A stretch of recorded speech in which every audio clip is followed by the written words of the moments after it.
नमस्कार दोस्तों, कैसे हैं आप सब। जैसा कि आप सब जानते हैं कि हमने पॉलिटी की कुछ प्रीवियस ईयर के क्वेश्चंस की सीरीज स्टार्ट की है, जो कि हर एग्जाम में बहुत इंपॉर्टेंट होने वाली है आपके लिए, चाहे वो यूपीएसआई हो, एनटीपीसी हो या बिहार की कुछ आने वाले जो एग्जाम्स है उसके लिए भी। हमारी 2 क्लासेस पूरी हो चुकी हैं, जिसमें हम एमसीक्यू भी करवा रहे हैं और उसके साथ साथ आपके कॉन्सेप्ट भी क्लियर करवा रहे हैं। आज ये हमारी तीसरी क्लास है, तो ध्यान से सुनिएगा और ध्यान से पढ़िएगा, क्योंकि ये जो क्वेश्चंस है वो बहुत इंपॉर्टेंट है। चलिए देखते हैं अपना फर्स्ट क्वेश्चन। पहला क्वेश्चन है कि भारतीय संविधान का पहला संशोधन किस वर्ष किया गया था। बताइए, भारतीय संविधान में जो पहला संशोधन है वो किस वर्ष किया गया था। आपके सामने ऑप्शंस है 1949, 1950, 1951, 1952। बताइए इन ऑप्शंस में से कि भारतीय संविधान का जो पहला संशोधन है वो किस वर्ष किया गया था। तो मैं आप सबको बता दूं कि राइट आंसर है 1951। 1951 में ही भारतीय संविधान में पहला संशोधन किया गया, जो किससे संबंधित था। पहला संशोधन भूमि सुधारों से संबंधित था। 1951 में जो संशोधन हुआ भारतीय संविधान में वो भूमि सुधारों से संबंधित था। और इस संशोधन के अंतर्गत भारतीय संविधान में कौन सी एक नई अनुसूची जोड़ी गई। क्या आप सब बताएंगे कि इन संशोधनों के अंतर्गत भारतीय संविधान में किस एक नई अनुसूची को जोड़ा गया था। इसमें 9वीं अनुसूची जोड़ी गई थी। कौन सी अनुसूची? 9वीं अनुसूची जोड़ी गई थी।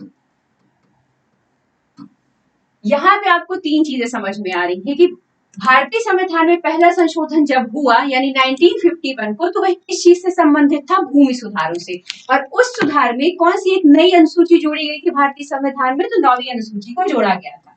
तो अगर कभी ये क्वेश्चन भी आता है कि भारतीय संविधान के पहले संशोधन के अंतर्गत कौन सी एक नई अनुसूची जोड़ी गई, तो वो थी 9वीं अनुसूची। ठीक है, चलिए अब अगला क्वेश्चन देखते हैं। अगला क्वेश्चन हमसे कह रहा है कि किस संविधान संशोधन द्वारा भारतीय संविधान की प्रस्तावना में समाजवादी, धर्मनिरपेक्ष और अखंडता जैसे शब्द जोड़े गए। बहुत इंपॉर्टेंट क्वेश्चन है, हर एग्जाम्स में, स्पेसिफिकली वनडे एग्जाम्स में, इवन ये क्वेश्चन तो स्टेट पीसीएस भी बहुत पूछता है। तो चलिए बताइए, किस संविधान संशोधन द्वारा संविधान की प्रस्तावना में समाजवादी, धर्मनिरपेक्ष और अखंडता जैसे शब्द जोड़े गए। ऑप्शन है 40वां, 42वां, 44वां और 52वां। बताइए।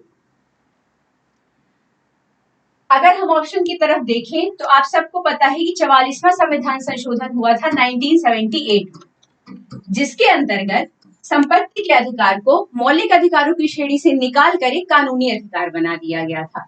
तो ये तो सही होगा नहीं, क्योंकि इसके अंतर्गत संपत्ति के अधिकार को, मैंने आपको ये प्रीवियस क्लास में भी बताया है कि इसके अंतर्गत संपत्ति के अधिकार को मूल अधिकारों की श्रेणी से निकालकर आर्टिकल 300A में रख दिया गया है, जो एक कानूनी अधिकार है। इसका राइट आंसर है 42, यानी 42वां संविधान संशोधन 1976 द्वारा भारतीय संविधान की प्रस्तावना में 3 वर्ड जोड़े गए। कौन कौन से? समाजवादी, धर्मनिरपेक्ष और अखंडता। तो अगर कभी ये क्वेश्चन आता है कि भारतीय संविधान की प्रस्तावना में समाजवादी, धर्मनिरपेक्ष और अखंडता जैसे शब्द कौन से संशोधन के अंतर्गत जोड़े गए, तो राइट आंसर है 42वां संविधान संशोधन 1976। एक यहाँ पे एक ऑप्शन है 52वां संविधान संशोधन। चलिए इसे भी डिस्कस कर लेते हैं, ये क्या है। 52वां संविधान संशोधन 1985 में किया गया, जो दल बदल से संबंधित था। किससे संबंधित है? दल बदल से।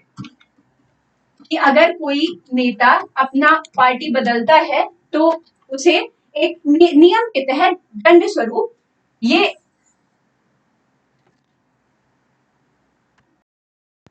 अब यहाँ एक और ऑप्शन दिया गया है 52वां संविधान संशोधन। तो चलिए हम इसे भी डिस्कस कर लेते हैं।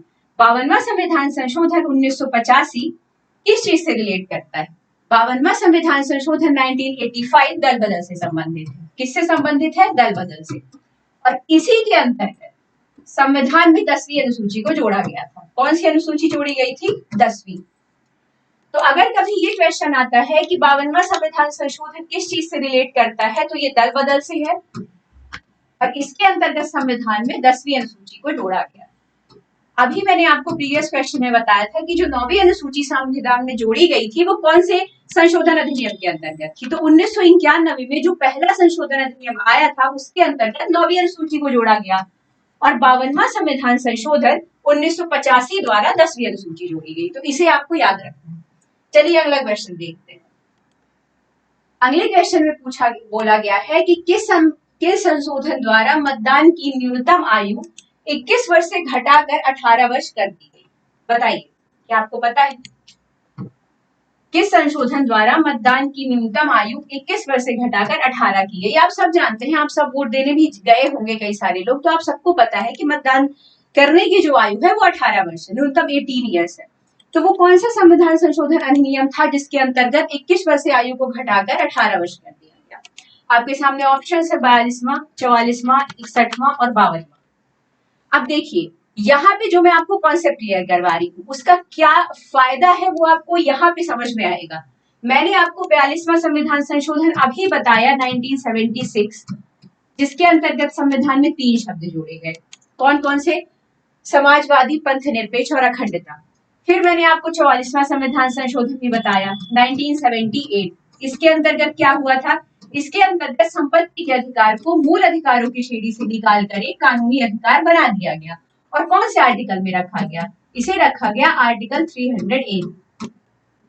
ठीक है, आपको ये भी पता चल गया। अभी 52वें संविधान संशोधन के बारे में मैंने बताया कि ये किससे संबंधित है? दल बदल से। इसके अंतर्गत संविधान में कौन सी अनुसूची आई? 10वीं। तो अब अगर आपको इन तीनों के बारे में पता है तो आपको सीधे आंसर क्लिक कर जाएगा कि 21 वर्ष से घटाकर जो आयु 18 वर्ष की गई, तो उसका राइट आंसर होगा 61वां संविधान संशोधन अधिनियम। तो इसका राइट आंसर क्या हो जाएगा? 61वें संविधान संशोधन अधिनियम के अंतर्गत मतदान करने की न्यूनतम आयु को 21 वर्ष से घटाकर 18 वर्ष कर दिया गया। मैं आशा करती हूँ कि इससे आपको कॉन्सेप्ट भी क्लियर होते जा रहे हैं और साथ में जो आने वाले क्वेश्चंस हैं आपके सामने वो भी बहुत ज्यादा क्लियर होंगे कि कैसे उन्हें सॉल्व करना है। चलिए अगला क्वेश्चन देखते हैं। अगला क्वेश्चन कह रहा है कि 73वें संविधान संशोधन का संबंध किससे है? चलिए बताइए, 73वां संविधान संशोधन अधिनियम 1992 किससे संबंधित? आप सबको पता है कि 73वां संविधान संशोधन अधिनियम 1992 था, वो किस चीज से रिलेट करता है? और आपके सामने ऑप्शन है मौलिक अधिकार, न्यायपालिका में सुधार, पंचायती राज व्यवस्था, आरक्षण नीति। बताइए राइट आंसर क्या होगा? 73वां संविधान संशोधन अधिनियम 1992 पंचायती राज से संबंधित है। किससे? पंचायती राज से। और ये एक्टिव कब हुआ? ये तो 73वां संविधान संशोधन अधिनियम था 1992 में, ये एक्टिव कब हुआ? 24 अप्रैल 1993 से ये लागू हो गया। कब से लागू हुआ पंचायती राज? 24 अप्रैल 1993 से। इसीलिए हर साल 24 अप्रैल को क्या मनाया जाता है? बताइए, हर साल 24 अप्रैल को हम सब क्या मनाते हैं? इसीलिए हर साल 24 अप्रैल को पंचायती राज दिवस के रूप में मनाया जाता है, पंचायती राज दिवस। और अगर कभी ये क्वेश्चन आए कि 24 अप्रैल को पंचायती राज दिवस हम सब क्यों मनाते हैं, तो आप क्या बताएंगे? क्योंकि इसी दिन 24 अप्रैल 1993 को ही 73वें संविधान संशोधन अधिनियम 1992 लागू हो गया था, जिसमें ग्रामीण स्तर पर स्थानीय स्वशासन की नींव रखी गई थी। तो राइट आंसर हो जाएगा पंचायती राज व्यवस्था। और आपको ये भी पता चल गया कि 24 अप्रैल को हम सब पंचायती राज दिवस के रूप में मनाते हैं। चलिए अगला क्वेश्चन देखते हैं। अगला क्वेश्चन है कि भारतीय संविधान में संशोधन की प्रक्रिया को किस अनुच्छेद में वर्णित किया गया है? चूंकि ये सारे क्वेश्चन हम संशोधन से रिलेटेड कर रहे हैं, तो ये भी इंपॉर्टेंट क्वेश्चन है कि किस भारतीय संविधान में संशोधन की प्रक्रिया को किस अनुच्छेद में वर्णित किया गया है? ऑप्शन है 368, 356, 370, 395। अब यहाँ पे एक चीज मैं आपको बताती हूँ, इसके पहले की क्लास है जो फर्स्ट नंबर की क्लास है और फर्स्ट और सेकंड दोनों नंबर की क्लास है, उसमें मैंने आपको ये सारे आर्टिकल्स बताए। और अगर जिसने पहली और दूसरी क्लास ली है तो उसे ये फाइंड आउट करने में बिल्कुल भी दिक्कत नहीं जाएगी कि इसका राइट आंसर क्या है। मैंने आपको बताया था कि 356 किससे संबंधित है? 356 राष्ट्रपति शासन से संबंधित है।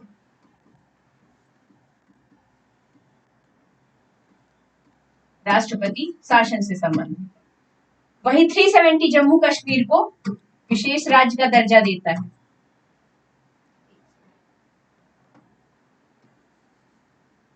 370 क्या करता है? जम्मू कश्मीर को विशेष राज्य का दर्जा देता है। और 356 किससे संबंधित है? राष्ट्रपति शासन से।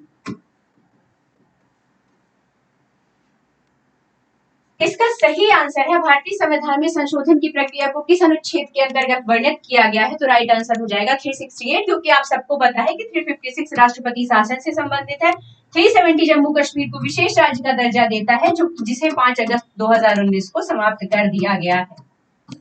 कब समाप्त किया गया? 5 अगस्त 2019 को। तो ये तो होगा नहीं। तो राइट आंसर क्या है? आर्टिकल 368 के अंतर्गत संशोधन की प्रक्रिया को वर्णित किया गया है। चलिए अगला क्वेश्चन देखते हैं। अगले क्वेश्चन में है, संविधान के किस संशोधन द्वारा निःशुल्क और अनिवार्य शिक्षा को मौलिक अधिकार बनाया गया? बताइए क्या होगा इसका सही आंसर कि निःशुल्क और अनिवार्य शिक्षा को मौलिक अधिकार कब बनाया गया? कौन से संविधान संशोधन अधिनियम के अंतर्गत निःशुल्क और अनिवार्य शिक्षा को मौलिक अधिकार बनाया गया? आपके सामने ऑप्शंस भी हैं। 46वां संविधान संशोधन, 93, 61वां, 52वां। मैंने आपको एक चीज हमेशा कही है कि अगर आप ध्यान से क्लास को सुन रहे हैं और अगर आप ऑप्शंस के साथ साथ आप कॉन्सेप्ट भी क्लियर करते चल रहे हैं अपना, तो मुझे ऐसा लगता है कि आपको कुछ यहाँ जो ऑप्शन है उनके बारे में पता है कि ये किस चीज से रिलेट करते हैं। तो आपको यहाँ पे राइट आंसर पता होना चाहिए। आप इसे फाइंड आउट करिए, तब तक मैं पानी पी।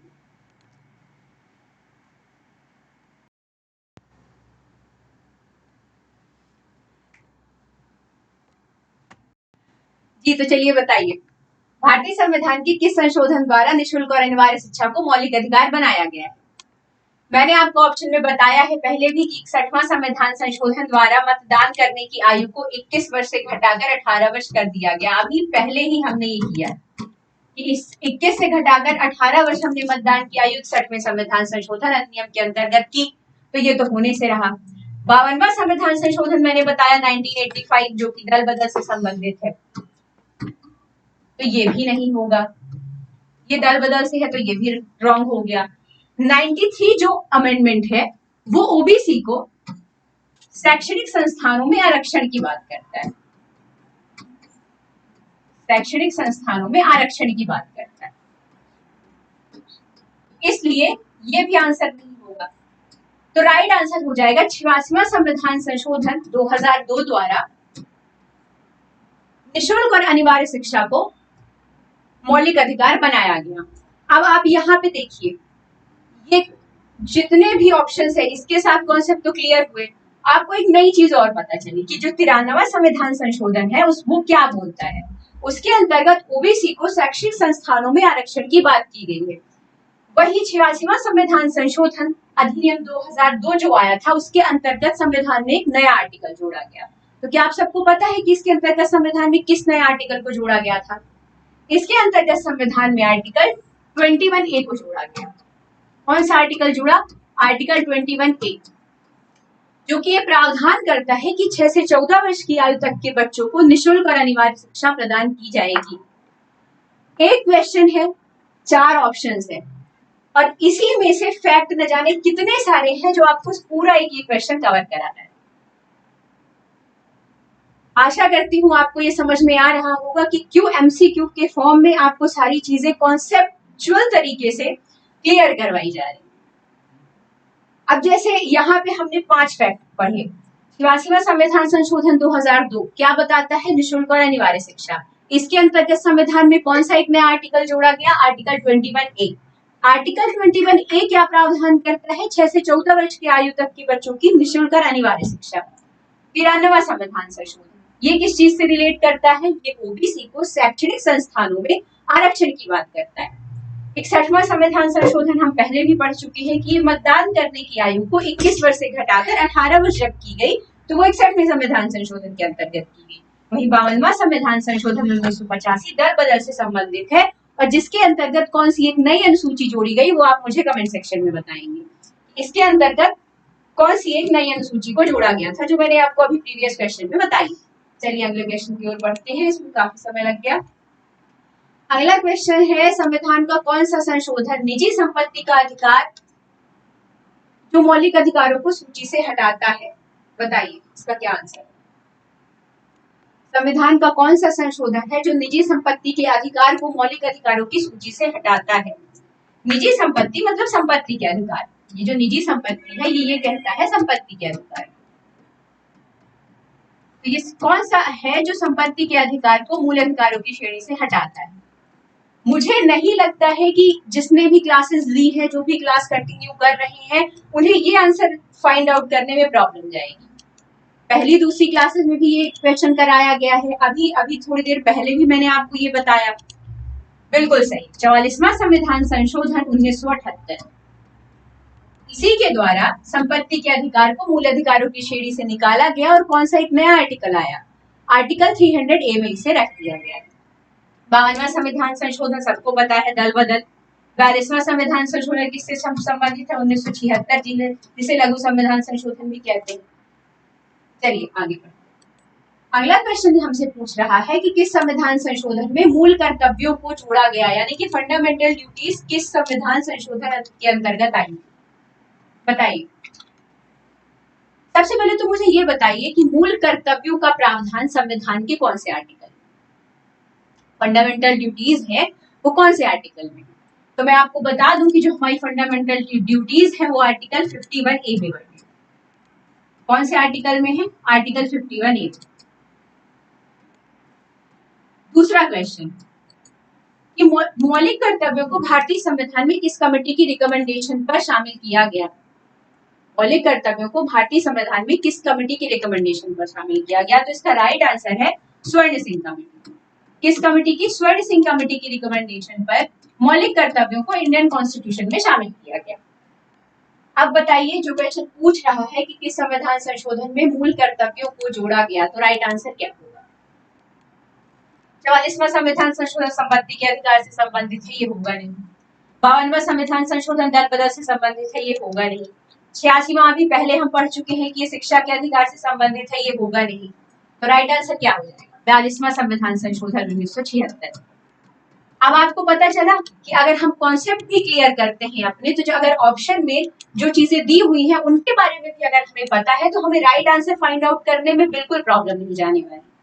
क्योंकि ये जो ऑप्शन दिए हुए थे, आप खुद देखिए, अगर मान लीजिए कि मुझे या आपको ये क्वेश्चन का आंसर मुझे नहीं पता है, ना आपको पता है ना मुझे पता है, लेकिन मुझे ये पता है कि जो 44वां संविधान संशोधन है वो तो संपत्ति के अधिकार से संबंधित है, जो 52वां है वो तो दल बदल से रिलेट करता है, 86वां संविधान संशोधन तो शिक्षा के अधिकार को बताता है, लेकिन वहां पूछा गया है कि मूल कर्तव्यों को जोड़ा गया, तो राइट आंसर क्या हो जाएगा, ऑब्वियस सी बात है 42वां संविधान संशोधन। इस वजह से कॉन्सेप्ट बहुत जरूरी होता है किसी भी क्वेश्चन को सॉल्व करने के लिए। अगला क्वेश्चन हमसे कह रहा है कि संविधान में संशोधन कितने प्रकार से किया जाता है, बताइए। संविधान में संशोधन कितने प्रकार से होता है, कोई भी नियम है, कानून है जो संविधान का अंग बन चुका है और अगर उसमें हमें परिवर्तन लाना है तो संविधान संशोधन की प्रक्रिया अपनाई जाती है। और संविधान संशोधन हम सब ने पढ़ा है कि कौन से आर्टिकल, बताइए। संविधान संशोधन कौन से आर्टिकल है, संविधान संशोधन आर्टिकल 368। तो संविधान में संशोधन कितने प्रकार से किया जाता है, तो इसका राइट आंसर है 3 प्रकार से।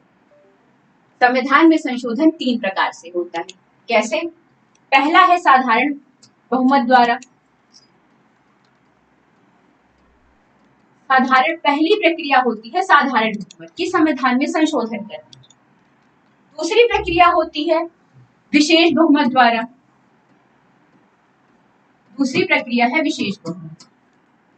कभी अगर मौका मिलेगा तो पूरी संविधान संशोधन पे आपकी एक पूरी क्लास ली जाएगी जिसमें आपको इन पूरी प्रक्रियाओं को विस्तृत रूप से समझाया जाएगा कि कैसे साधारण बहुमत द्वारा संशोधन होता है, कैसे विशेष बहुमत द्वारा संशोधन होता है, और एक तीसरी प्रक्रिया का भी वर्णन है जिसमें राज्य विशेष बहुमत के साथ साथ, जिसमें विशेष बहुमत के साथ साथ राज्यों की सहमति भी अनिवार्य होती है, राज्यों की, राज्य विधानमंडलों की सहमति भी जरूरी होती है संशोधन करने के लिए। तो भारतीय संविधान में अगर कभी ये आए कि संशोधन कितनी प्रकार से किया जाता है, तो भारतीय संविधान में संशोधन 3 प्रकार से किया जाता है। पहला साधारण बहुमत द्वारा, दूसरा विशेष बहुमत द्वारा, तीसरा है विशेष बहुमत प्लस राज्यों की सहमति यानी कि राज्य विधानमंडल की सहमति। इस पे एक विस्तृत वीडियो बनाया जाएगा जिसमें आपको ये समझाया जाएगा कि कैसे साधारण बहुमत द्वारा संशोधन होता है, कैसे राज्यों की, किन विषयों पर राज्यों की सहमति की अनिवार्यता होती है, क्या प्रोसेस होती है विशेष बहुमत के द्वारा संविधान संशोधन की, तो ये हम आपको पूरा विस्तृत रूप से समझाएंगे उसमें। लेकिन अभी फिलहाल के लिए आपको ये पता होना चाहिए कि संविधान में संशोधन कितने प्रकार से होते हैं, तो संविधान में संशोधन 3 प्रकार से होते हैं। संविधान संशोधन की प्रक्रिया का वर्णन किस आर्टिकल में है? आर्टिकल 368 में। और आप मुझे ये भी कमेंट करिए कि संविधान संशोधन प्रक्रिया भारतीय संविधान में किस देश से ली गई है? ये आप सब मुझे बताएंगे कमेंट करके, क्वेश्चन नंबर डाल के कि इस क्वेश्चन का आंसर आप दे रहे हैं कि संविधान संशोधन प्रक्रिया भारतीय संविधान में किस देश से ली गई है। हमने ये जो संशोधन प्रक्रिया है वो किस देश से अडॉप्ट, ये आप मुझे कमेंट सेक्शन में बताएं। ठीक है, आशा करती हूँ आपको समझ में आया होगा। अगला क्वेश्चन देखते हैं। अगला क्वेश्चन कह रहा है कि किस संशोधन द्वारा वस्तु एवं सेवा कर जीएसटी को लागू किया गया? जीएसटी को किस संशोधन द्वारा लागू किया गया? हम रेस्टोरेंट जाते हैं, इवन हम रेस्टोरेंट में बैठ के एक कप चाय भी पीते हैं, वहां जो हमारे सामने बिल आता है उसमें ये लिखा रहता है कि सर मैम इस जीएसटी के साथ आपका बिल इतना हुआ। तो आप सबको तो पता ही होगा कि जीएसटी के मायने। तो किस संशोधन द्वारा वस्तु एवं सेवा कर जीएसटी को लागू किया गया? बताइए, आपके सामने ऑप्शन है 100वां, 101, 102, 103। कौन सा संविधान संशोधन था जिसके अंतर्गत जीएसटी को शामिल किया गया? बताइए।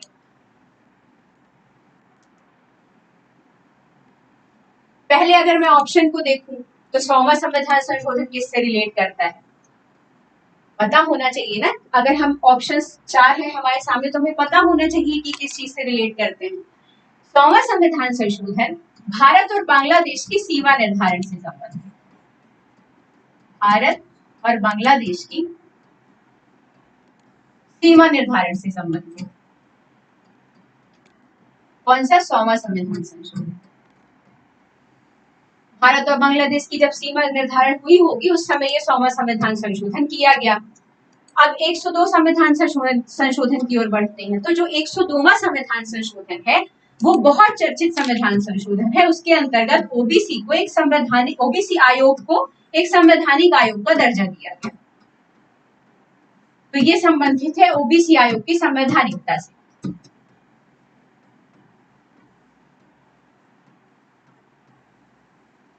एक 102वें संविधान संशोधन के अंतर्गत ओबीसी आयोग को संवैधानिक दर्जा दिया गया। तो 102वां संविधान संशोधन किससे रिलेट कर रहा है? ओबीसी आयोग को एक संवैधानिक दर्जा देने से। 103वां संविधान संशोधन किससे? 103वां संविधान संशोधन ईडब्ल्यूएस को आरक्षण देता है। ये भी काफी चर्चित मामला रहा है और काफी विवादास्पद मामला भी है कि ईडब्ल्यूएस के अंतर्गत किन्हें रखा जाए किन्हें ना रखा जाए। कभी कभी ऐसी विवादित स्थितियां भी उत्पन्न होती रहती है, डिबेट्स भी होती रहती है। उसके लिए भारतीय संविधान में 103वां संविधान संशोधन किया गया था जिसके अंतर्गत ईडब्ल्यूएस को आरक्षण प्रदान किया गया। तो अब अगर ये ऑप्शन आप देख रहे हैं तो आपको समझ में आ गया होगा कि ये पूछ रहा है कि वस्तु एवं सेवा कर यानी कि जीएसटी को किस संविधान संशोधन के अंतर्गत लागू किया गया। तो जो राइट आंसर होगा वो राइट आंसर क्या होगा? जो राइट आंसर होगा वो हो जाएगा 101वां संविधान संशोधन। राइट आंसर क्या है? 101वां संविधान संशोधन। क्योंकि आपके सामने 4 ऑप्शन थे, आपने चारों ऑप्शंस को क्लैरिटी के साथ पढ़ा कि 100वां संविधान संशोधन किस चीज से संबंधित है। तो 100वां संविधान संशोधन भारत बांग्लादेश की सीमा का निर्धारण करता है। 102वां संविधान संशोधन ओबीसी आयोग को एक संवैधानिक दर्जा देता है। 103वां संविधान संशोधन ईडब्ल्यूएस से संबंधित है। तो ऑप्शन सही क्या हो जाएगा? सही हो जाएगा 101वां संविधान संशोधन। मुझे नहीं लगता है कि अगर कभी आने वाले समय में जब यूपीएसआई होगा, बिहार के एग्जाम्स होंगे, बिहार कांस्टेबल आने वाला है, अभी आरओ के एग्जाम्स है, उसमें कभी अगर ये पूछा इनमें से चार जो ये कॉन्सेप्ट करवाए गए हैं इनमें से कोई भी एक क्वेश्चन आए तो आप इसे नहीं कर पाएंगे। मान लीजिए ये नहीं पूछ रहा है कि जीएसटी किस आर्टिकल में, तो आपसे पूछ सकता है ना कि ओबीसी आयोग को संवैधानिक दर्जा किस संशोधन अधिनियम के अंतर्गत दिया गया। बिल्कुल पूछ सकता है। तो आपको पता है कि 102वें संविधान संशोधन के अंतर्गत ओबीसी आयोग को संवैधानिक दर्जा दिया गया। मान लीजिए ये भी नहीं पूछा, आपसे पूछा कि ईडब्ल्यूएस को आरक्षण का प्रावधान किस संशोधन अधिनियम के अंतर्गत मिला। आपको बिल्कुल पता है, आप आराम से करके आएंगे कि 103वां संविधान संशोधन उसके अंतर्गत ईडब्ल्यूएस को आरक्षण प्रदान किया गया। मान लीजिए कभी पूछ लिया कि 100वां संविधान संशोधन किससे रिलेट करता है, या कभी किसी ऑप्शन में आपके सामने 100वां संविधान संशोधन दिया हुआ है, तो अगर आपको ये पता है कि ये तो भारत बांग्लादेश की सीमा निर्धारण से संबंधित है तो ये तो ऑप्शन होगा ही नहीं। तो आप हो सकता है कि आप दूसरा ऑप्शन क्लिक करके आए जो आपका सही हो जाए। और वो एक नंबर आपके लिए कितना महत्वपूर्ण है वो आप हर एस्पिरेंट को जानता है। तो मैं आशा करती हूँ कि आपको ये बहुत अच्छे से समझ में आया होगा और ये बहुत इंपॉर्टेंट पार्ट है। ये जो संविधान संशोधन का पार्ट अभी हमने करवाया है ये बहुत इंपॉर्टेंट है। हर एग्जाम में, यूपीएससी, स्टेट, पीसीएस, किसी भी वनडे एग्जाम में हो, इससे क्वेश्चन जरूर से जरूर आते हैं। तो इसको आप बिल्कुल ध्यान से एक बार नहीं 2 बार, जितनी बार में समझ आए आप क्लासेस अटेंड करिएगा, कॉन्सेप्ट समझिएगा। आप बिल्कुल, आपको ये चीजें अगर एक बार क्लियर हो गई तो आपको कभी भी एग्जाम हॉल में बैठने में दिक्कत नहीं रहेगी। चलिए, अब आपके लिए एक होमवर्क है मेरी तरफ से। होमवर्क आपके लिए ये है कि आपको इसका आंसर करना है कि किस संशोधन द्वारा आर्थिक रूप से कमजोर वर्गों को आरक्षण देने का प्रावधान किया गया है। आर्थिक रूप से कमजोर इन द सेंस यहाँ पे ईडब्ल्यूएस की बात की गई। इसी तरह के क्वेश्चंस पूछ लिए जाते हैं और यहीं पे हमें कंफ्यूजन होता है और वो एक नंबर जो सिलेक्शन लेने वाला एस्पिरेंट लेके चला जाता है और हम हाथ मलते रह जाते हैं कि काश एक बार हम रिवाइज कर लेते इस चीज को। कौन सा है बताइए, इसका सही आंसर क्या होगा? ये मैं नहीं बताऊंगी, ये आपको कमेंट सेक्शन में बताना है, लेकिन बस मैं ये कह रही हूँ कि जो ऑप्शंस हैं आप इन्हें एक बार ध्यान से देखिए और इसको फाइंड आउट करिए कि क्या आपको 100वें संविधान संशोधन के बारे में पता है क्या, ये किस चीज से रिलेट करता है। क्या आपको 102वें संविधान संशोधन के बारे में पता है? अगर पता है और अभी मैंने थोड़ी देर पहले ही बताया है 103वां संविधान संशोधन, तो मुझे नहीं लगता है कि इसका सही आंसर फाइंड आउट करने में आप सबको प्रॉब्लम होगी। आशा करती हूँ कि ये क्लास आपको पसंद आई होगी। आप सबका बहुत स्नेह मिल रहा है, बहुत प्यार मिल रहा है कि मैम कंटिन्यू करिए ये सीरीज। उसी से मोटिवेट होके हम आए हैं, हम इस चीज को, पॉलिटी को कंटिन्यू कर रहे हैं। ऐसी ही सीरीज आती रहेंगी। बस आपसे एक ही गुजारिश है कि वीडियो को शेयर करिए, लाइक करिए और अपने व्यूज बताइए कि और हम इसमें क्या सजेस्ट करिए कि इसमें क्या चेंजेस कर सकते हैं और क्या नई चीजें ला सकते हैं। और अगर वीडियो अच्छा लग रहा है तो चैनल को सब्सक्राइब कर ले। बस यही कहूंगी। जय हिंद, जय भारत।